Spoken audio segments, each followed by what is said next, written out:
Cases that I take today are definitely different than cases I would have taken a couple years ago. DNA's changed that. Cases that I would look at the surface years ago that had zero information, I would have to turn away. If there was nothing for me to investigate or look into, I don't want to take someone's hope and then just not be able to do anything for them. I'm very methodical in what I do. I mean, there's a process, obviously. I mean, between going through Ancestry.com, census records, databases, DNA, it's a combination of old phone books. Social media has become big, Instagram. Things have changed a lot since I started working with a piece of paper, a telephone, and a pen. I have a really good gut. I think that has been one of my God-given gifts. When I look at something, it's like I instinctively know if I'm going down the right road or if it doesn't feel right without explanation. Faith is another driving force, and just knowing in that if it's meant to be, it will be. But I hate to disappoint people. I hate to take that little bit of hope away from them. God intervened at the perfect time, and He placed Pamela in my life right when she needed to be in my life. She's God sent, and God does work in mysterious ways.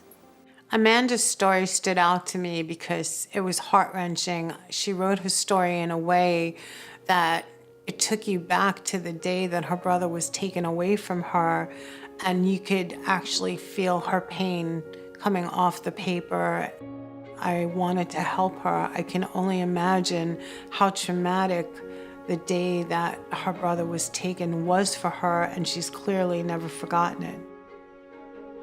Once I had Amanda's background information and the information that she had on her brother, which she believes is a particular date of birth, I then went into my databases, onto a couple of ancestry sites to try and substantiate to make sure that the date of birth that she has is indeed accurate.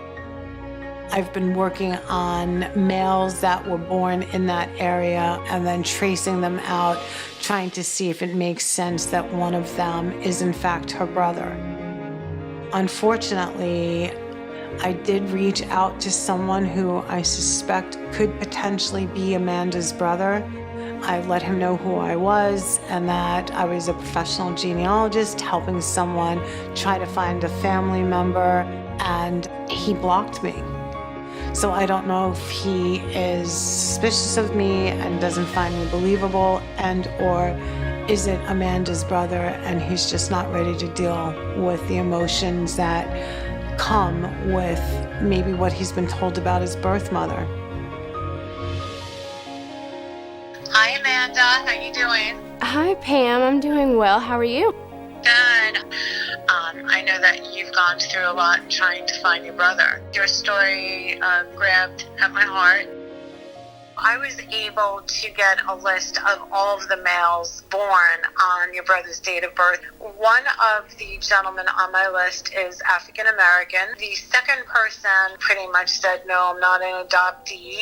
And then I have a third person on the list. He didn't respond to me, and then he ultimately blocked me on Facebook. I have to believe, Amanda, that we've got a wrong date of birth or a wrong place of birth.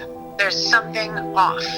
I don't know the relationship with your birth mother. Do you have any contact with her at all? She calls me every so often. On different numbers, so I never know which number to call back on. Does she want to know whatever became of your brother? I've asked her what could have possibly happened to him or where he could possibly be, because she would receive pictures here and there. If we could get the hospital records, we'd have a ton more information. I don't remember which name they kept, but I want to say it was Daniel, and I think they kept Daniel as a middle name. I see that a lot, so that kind of makes sense. I can play around a little bit with that in my data and see if I can get something close, to that date of birth. We're not done, we're not there, but the hope is alive. Just bear with me while I continue to do my thing. Okay.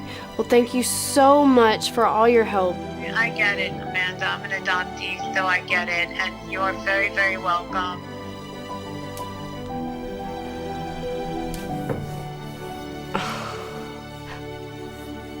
Well, that was exciting.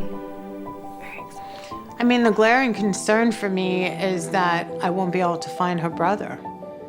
I don't want to not be able to do this for her. I know that this means a lot to her, and I don't want to disappoint her. If in fact it is her brother that I found, that he might not want to have a reunion, and or eventually when I find her biological brother, you know, you always run the risk that the person on the other end that you find may not want a reciprocal relationship.